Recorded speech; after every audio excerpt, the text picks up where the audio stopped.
നിങ്ങളുടെ ഇഷ്ട പരമ്പരകൾ എക്സ്ക്ലൂസീവായി സൺ നെക്സ്റ്റ് ആപ്പിലൂടെ തികച്ചും ഫ്രീ ആയി ഇപ്പോഴേ ആപ്പ് ഡൗൺലോഡ് ചെയ്യൂ. കുഞ്ഞുവാവെ കാണാത്തതുകൊണ്ടേ ആന്റി വിളിപ്പിക്കുന്നതാവും. എടുത്ത് സംസാരിക്കും. ആ മോളെ പറ. ഏട്ടൻ അതിരാവിലെ ഇവിടുന്ന് പോയത് ഏട്ടത്തേരെ കൂടെ പത്രവിതരണം നടത്താനാണോ? ആ ഇതിനിടയിൽ നീ തെറിഞ്ഞോ? ഈ പത്രക്കാരെ കൊണ്ട് തോറ്റു. നമ്മുടെ വീട്ടിൽ പത്രം ഇടുന്ന പത്രക്കാരൻ ചേട്ടൻ പത്രം എടുത്തുകൊണ്ട് പോകുന്നത് ഞാൻ കണ്ടിരുന്നു. അയാളാവും നിന്നോട് പറഞ്ഞത് അല്ലേ? അയാളെ ഞാൻ കണ്ടിട്ട് പോലുമില്ല. പിന്നെങ്ങനെ നീ ഈ രഹസ്യം അറിഞ്ഞു? അയ്യോ ഏട്ടാ, Eswaramangalam group of company CEO Gautam ഗോപിനാഥിന്റെ പത്രവിതരണ വീഡിയോ വൈറലായിക്കൊണ്ടിരിക്കുക. അയ്യോ അതെങ്ങനെ? എന്താ സാർ, എന്താ പ്രശ്നം? ഏതോ സോഷ്യൽ മീഡിയ ഇൻഫ്ലുവൻസർ ഏട്ടന്റെ പത്രവിതരണ വീഡിയോ വെച്ച് സകല സാമൂഹിക മാധ്യമങ്ങളിൽ ഇട്ടിട്ടുണ്ട്. എന്റെ ഒരു ഫ്രണ്ട് വിളിച്ച് പറഞ്ഞിട്ട് ഞാനിത് അറിഞ്ഞത്. ഏട്ടൻ ഭാര്യയെ സഹായിച്ചതാണെന്നും ഏട്ടന്റെ എളുമ ഭീകരമാണെന്ന ഒരു പക്ഷം. മറ്റുള്ളവർ പറയുന്നതേ ഏട്ടന്റെ ബിസിനസ് എല്ലാം പൊളിഞ്ഞ് കുത്തോളം എടുത്തുന്നാ. ഒന്നും വേണ്ട, നീ മനുഷ്യനോട് ഞാൻ പറഞ്ഞതാ. അപ്പൊ ഇങ്ങർക്ക് പത്രം ഇട്ട് റൊമാൻറ്റിക് ആവണം. നിത്യവൃത്തിക്ക് ഓരോ പാവങ്ങൾ ചെയ്യുന്ന തൊഴില് പോലും നിന്റെ ഏട്ടന് റൊമാൻസാ. ഇങ്ങനൊരു റോമിയോ തന്നെ എന്റെ തല വന്ന് വീണല്ലോ ഈശ്വര. റോമിയോ ജോലിയേട്ടനെയും ഇന്ന് വസുന്ധരന്റെ പൊക്കും. പൊന്നുമോളെ, അമ്മയൊന്നും അറിയില്ല. ആരെങ്കിലും അയച്ചു കൊടുക്കുന്ന മുമ്പ് നീ ആ വൈഫ് ഓഫ്. ഉഗ്രൻ ഐഡിയ. എന്റെ ഏട്ടാ, ഇതിനകം ആ വീഡിയോ ആന്റിക്ക് കിട്ടിക്കാണും. ഓരോ തൊഴിലും ഇല്ലാണ്ട് മൊബൈലും തോണ്ടിക്കൊണ്ടിരിക്കുന്ന ഏതെങ്കിലും ഒരു കൂട്ടുകാരി ആന്റിക്ക് അത് അയച്ചു കൊടുത്തു കാണും. ഷുവർ. ആ വീഡിയോ അത്ര പ്രശ്നമാണോ? ഏട്ടനൊന്ന് കണ്ടു നോക്ക്. ഇല്ലെങ്കിൽ ഞാൻ ഏട്ടനും ചേച്ചിക്ക് അയച്ചിട്ടുണ്ട്. ശരി, നീ അമ്മയൊന്ന് വാച്ചി. പൊട്ടിത്തെറി സ്ട്രോങ് ആണെങ്കിൽ ഞാൻ അങ്ങോട്ട് വരുന്നില്ല. ഈ വഴി വല്ല ദേശാടനത്തിന് പോയേക്കാം. ഓ, ചേച്ചി ഏട്ടനെ വിട്ടത് തന്നെ. ശരി, ഞാൻ എന്തായാലും കാലാവസ്ഥ നോക്കിയിട്ട് വിളിക്കാം. ശരി ശരി. ഏട്ടന്റെ റൊമാൻസും നല്ല കോമഡി തന്നെ. നിങ്ങൾ നിങ്ങളുടെ ഭാര്യയെ എത്രത്തോളം സ്നേഹിക്കുന്നുണ്ട്? നിങ്ങളുടെ തിരക്ക് പിടിച്ച ജീവിതത്തിൽ അവളെ പരിഗണിക്കാൻ സമയം കിട്ടാത്ത ആളാണോ നിങ്ങൾ?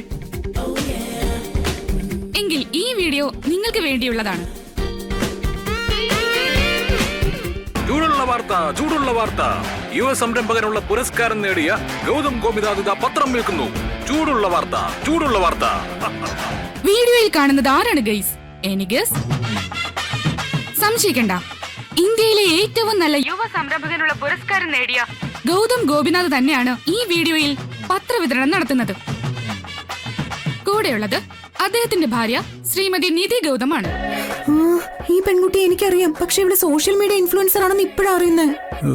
ഇന്നത്തെ കാലത്ത് മിനിമം 4 ചാനലെങ്കിലും ഇല്ലാതെ വീടുകൾ കാണില്ല. പക്ഷെ ഇവരെന്തിനാ നമ്മുടെ നെഞ്ചത്ത് കയറിയെന്ന് എനിക്ക് മനസ്സിലാവുന്നില്ല.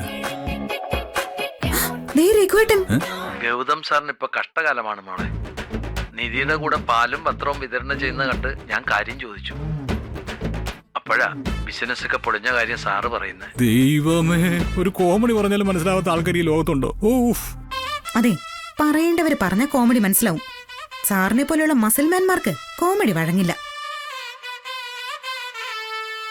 കൂടുതൽ ഏജൻസി എടുക്കാൻ താല്പര്യമുണ്ടെന്ന് ഗൗതം സാർ എന്നോട് പറഞ്ഞു.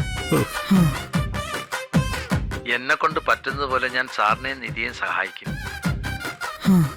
കാരണം അവരത്ര തങ്കപ്പെട്ട മനുഷ്യരാ. കോൾ അടിച്ചല്ലോ. ഇനി ഈശ്വരമംഗലം ഗ്രൂപ്പിന് ന്യൂസ് പേപ്പർ ഏജൻസിയും മിൽക്ക് സൊസൈറ്റിയും തുടങ്ങാം. ഭയങ്കര ടേൺ ഓവർ ആയിരിക്കും. അമ്മ ഈ വീഡിയോ കണ്ട പിന്നെ എന്നെ വീട്ടിൽ കേട്ടില്ല. എങ്കിൽ നമുക്ക് എന്റെ വീട്ടിൽ ചെന്ന് രാപ്പാർക്കാം.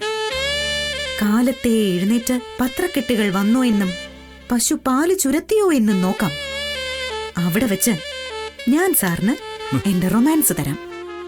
എന്തു പറയുന്നു? പക്ഷെ ചിലരൊക്കെ കരുതുന്നത് പോലെ ഗൗതം ഗോപിനാഥിന്റെ ബിസിനസിന് ഒരു തകർച്ചയും സംഭവിച്ചിട്ടില്ല ഗൈസ്. അതിപ്പോഴും ഇൻഡസ്ട്രിയിൽ നമ്പർ 1 ആയി തുടരുന്നുണ്ട്.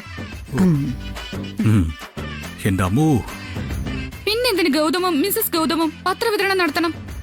ആ ചോദ്യത്തിന് ഉത്തരവുമായി ഞാനൊരു അന്വേഷണം നടത്തി. അന്വേഷണോ? എന്തിന്? അതിമനോഹരമായ ഒരു പ്രണയകഥയാണ് അതിലൂടെ ഇതൾ വിരിഞ്ഞത്.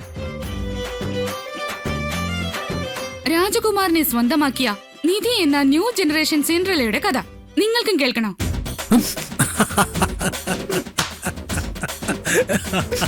ഒരു ന്യൂ ജനറേഷൻ സിൻഡ്രലോ നോക്കിക്കോ. ഇവിടെ ഞാനൊന്ന് വീട്ടിൽ കരുത്തലും.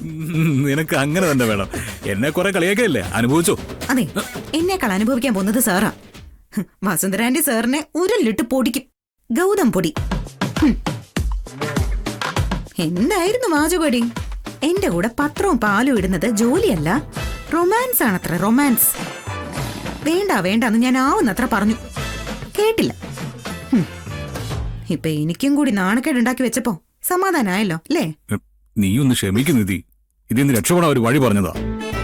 തല നിറച്ചും ബുദ്ധിയുള്ള ആളല്ലേ, വഴിയൊക്കെ സ്വയം കണ്ടുപിടിച്ചാ മതി. ആ അങ്ങനെ പറയല്ലേ.